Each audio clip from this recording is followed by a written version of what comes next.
Well, howdy, nearly senior citizen here. Greetings, boys, girls, and all of our non-binary friends, and welcome to this, a brand new day.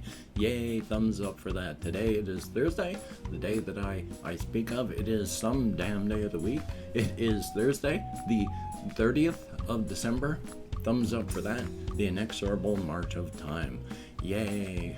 I'm feeling pretty good. I slept, not wonderfully, never do, but at least I slept, and that's good. And oh my gosh, it snowed another 3-4 inches, and we're going to get more today, and then apparently it's supposed to keep snowing like all the way through to next week. So yay. Our town was already paralyzed, and it's going to get worse because the weather's going to get warm, there's going to be a bit of melting, and then it's going to snow and freeze on top of that. It's going to be slick as dog snot, so thumbs up. Anyway, though, of course, I wouldn't like to, but YouTube pressures. If you could interact with the YouTube algorithms and leave me a comment, that would be very cool. If you could toss me a like if you like what you hear and see, thumbs up for that. If you could subscribe to the channel, that too would be very, very cool. And of course, I do wish to thank each and every one of my Patreon patrons. These beautiful and awesome people are literally helping to keep me alive each and every month. I am disabled. I cannot work, and my disability barely covers my rent. So with the help of these beautiful and awesome people, I'm not homeless, my pets are alive, and that is all a very good thing. So some thumbs up and thank you. If you would like to help me out, I do have links to my Patreon in the video show more, so if you could check that out, that would be cool. Yay, video preloading over. Thanks, YouTube. But yeah, I went out walkies last night, and it was largely safe-ish. It had never gotten warm enough for anything to thaw, so there was no slush layer. The ice was only from, compression of stuff, but it's going to melt today. It's going to be in the high 30s on top of the snow. So, we're already having supply problems because of just the whole pandemic thing. And now in Shelton, we're just being paralyzed by snow. Yay! So I'm going to keep going out for walkies carefully and safely. I went out last night for walkies. I took my camera with me, and I went finally through the Christmas tree maze that we have in town, and that was fun. Really quick, I do want to talk about a couple things, then I want to get into creative talk. I don't know if anybody really enjoys when I do all of my creative world building stuff, but it's something that I hope to do something with, and I really enjoy being creative, and I enjoy sharing my creative endeavors. They're only mental right now, but hopefully more than that with everybody. So first thing, of course, I mentioned how the other day when I had taken a fall, then the next day I smelled blood on my breath, which wasn't good. And then yesterday, I'm not going to give details, but let me tell you, I had bleeding in my digestive tract. So I was bleeding inside. Not just into my abdomen, just to my, my digestive tract. So there was some digested blood. Yay. Now I'm fine way down low. I just had the colonoscopy. That means it's up high. And since I could smell/taste it, I say taste because it was smell, and smell is still, it's molecules, but I could smell it on my breath, which meant since it wasn't anywhere like in my sinuses or my lungs, that must have been in my stomach. Now, if I have a stomach bleed from falling down, that's kind of suspect right there. So I've eaten salt my entire life. I have been a salt maniac. I love salt. I've eaten salt by itself. Salt is also a major stomach carcinogen. So I'm rather hoping I don't have something really bad going on inside of my stomach, and that now I know about it because the fall shook something that didn't want to be shook in the mass that's growing in my stomach. So yeah, I gotta call the VA today. let them know about that, and boy, growing older, you never know if you're gonna live or if it's you just found out you got a death sentence.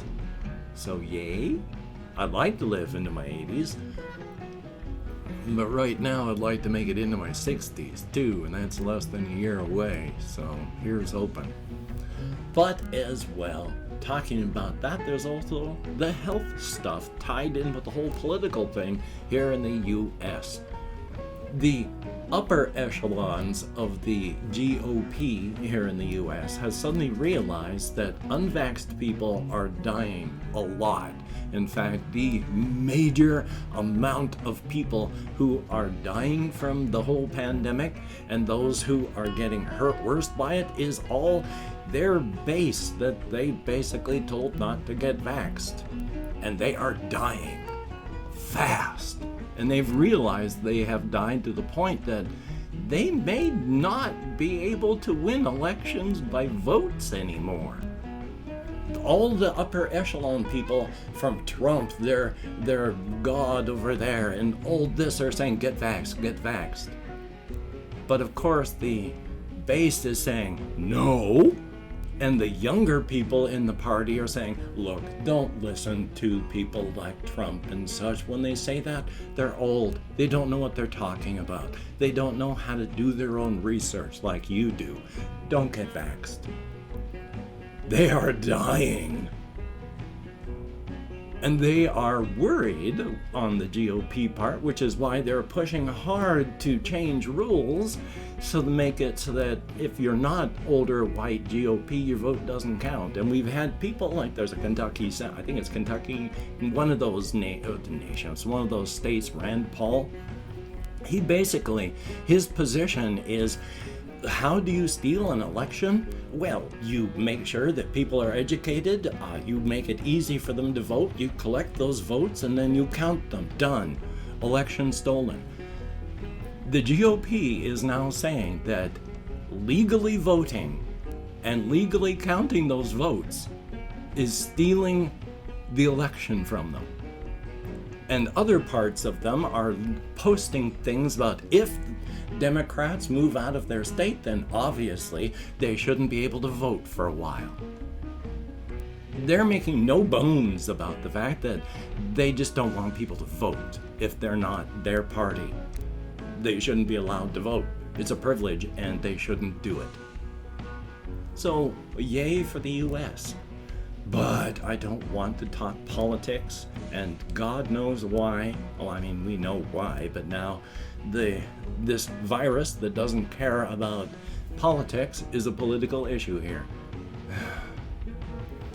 And then real quick, the last thing, consumer-wise, I watched the latest video about Nintendo's products and how the entire time with the whole Joy-Con thing, there's a Joy-Con drift. And they've never fixed it. They barely address it. People are having to buy Joy-Con after Joy-Con after Joy-Con. They have buckets of broken ones. They're just, if you get a Joy-Con, it's going to drift.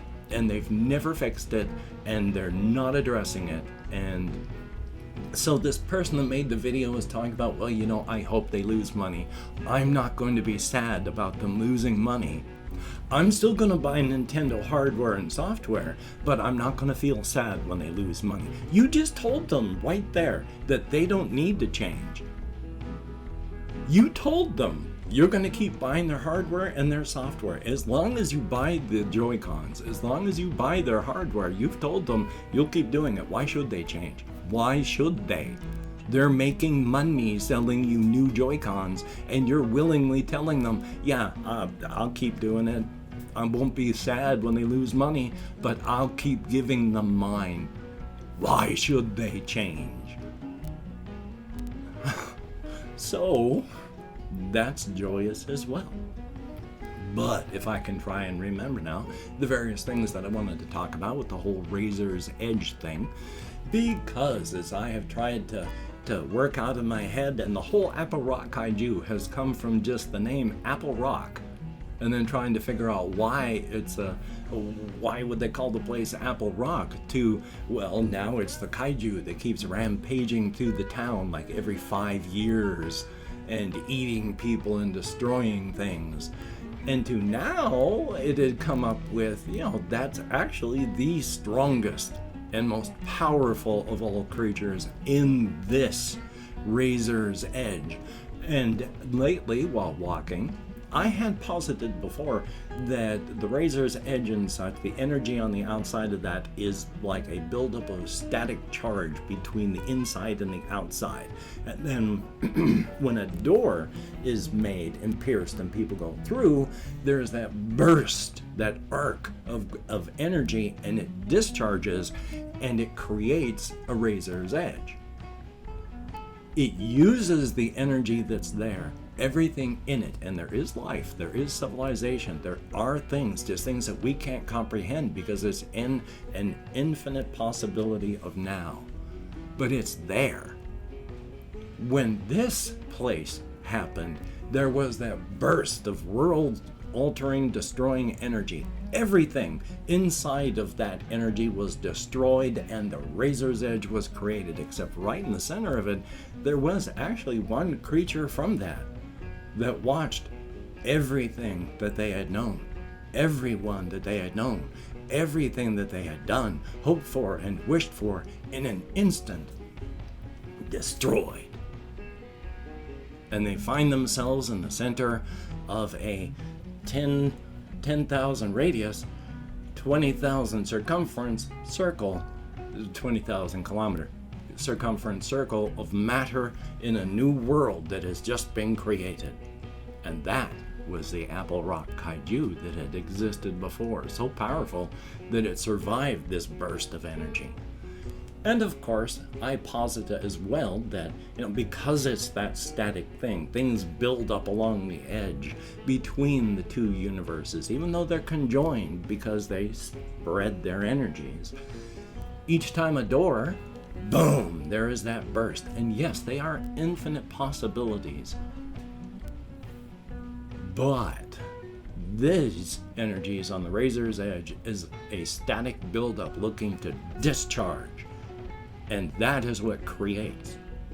The infinite possibility of the inside is just a huge, patient, unmoving now. And it doesn't arc and destroy, just gentle waves of energy flowing up through the inside, out through the door, and into the rest of our world. Non-destructive. You find things getting simpler, easier, and much more pleasant the closer you get to the ocean because there is the ease of plenty. No need for massive resource competition. None of that on the inside. The Razor's Edge, because that brushing of the two energies like oil and water and the way they push and flow, that static is always building up. Where there's intelligence, it arcs quickly. When it's having just a little bit of build-up, there's a lot of people, it arcs, minor things happen, there's not a lot. The closer you get to the outer edges, away from intelligence and people, the more this has a chance to build up into something big, and then when it arcs, that is rather destructive, and you never know what can happen. It can be bad, it can be good. I also, when I talk about all of my various characters, I've actually come up with an idea for how Speleodoncus and Ray, and it's a couple thousand years in the future, there's that buildup of energies again. Ray and the Speleodoncus head out, and when they come back, Apple Rock, before they left, had grown into like a 250,000 person city. And when they come back, there's just wreckage and fires and the Apple Rock Kaiju and nobody else. And so Ray just decides after all this time it's time. He's seen enough. He's just seen enough. And so he and the Speleodoncus take that 9 million kilometer ride out toward the edge to the beach. And then they walk the next 1,000,000 miles through the sand. And through that, when they reach the beach, well, I'm going to have to talk about that tomorrow. It's a sad thing, but it's also a really nice thing because it's an end, but it's not death.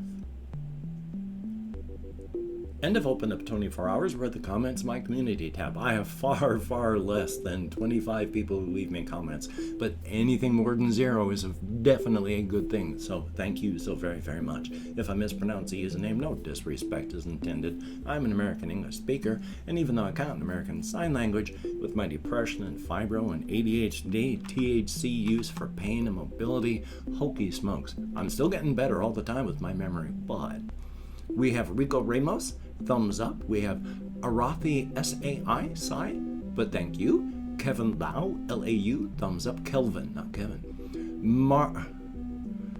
Martini the Chobit, thumbs up. Sarah Sweetness, greatly appreciated. Harry Peter, oh yes they are.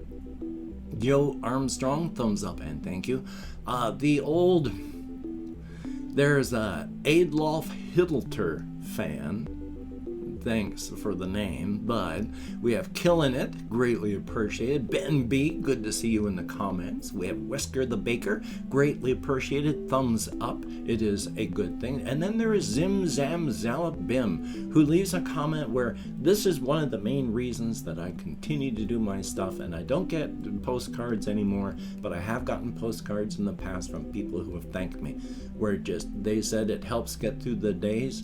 Their health is garbage and only have YouTube and TV, and in the hospital they watch my videos. You are very appreciated. You're very appreciated. You're very welcome and appreciated, and I am so sorry. I only hope it gets better for you, but I am glad to help in any way that I can. Thumbs up and thank you. I can only hope it gets better.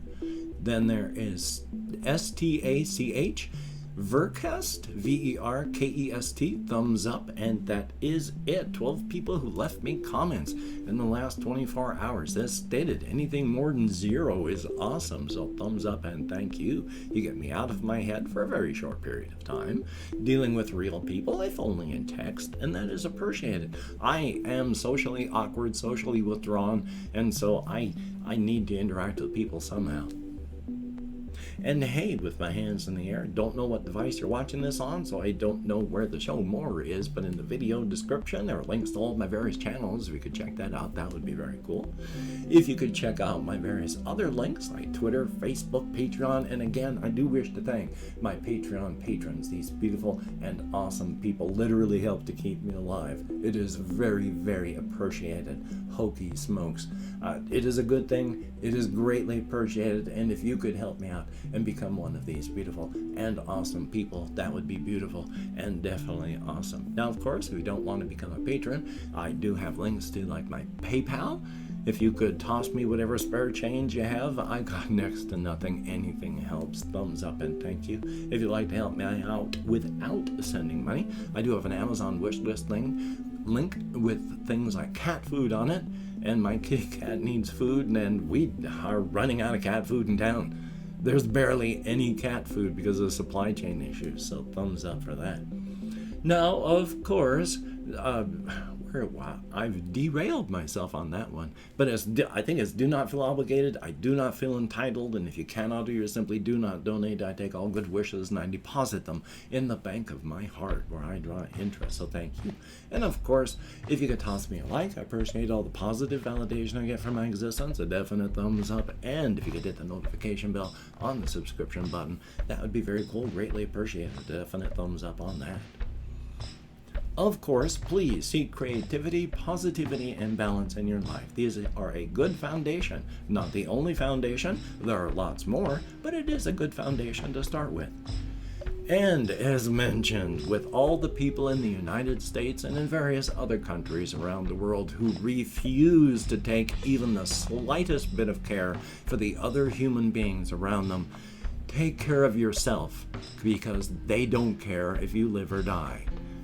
Try not to be around masses of people. If you have to be, wear a mask, Wash your hands often. Try not to touch your face. Maintain your social distancing. Get vaxxed if you haven't. Even if you get it, if you're vaxxed, you're likely not gonna die. For every 20 or 30,000 that die that are unvaxxed, one gets sick when you're vaxxed. So go for that. Get a booster if it's available.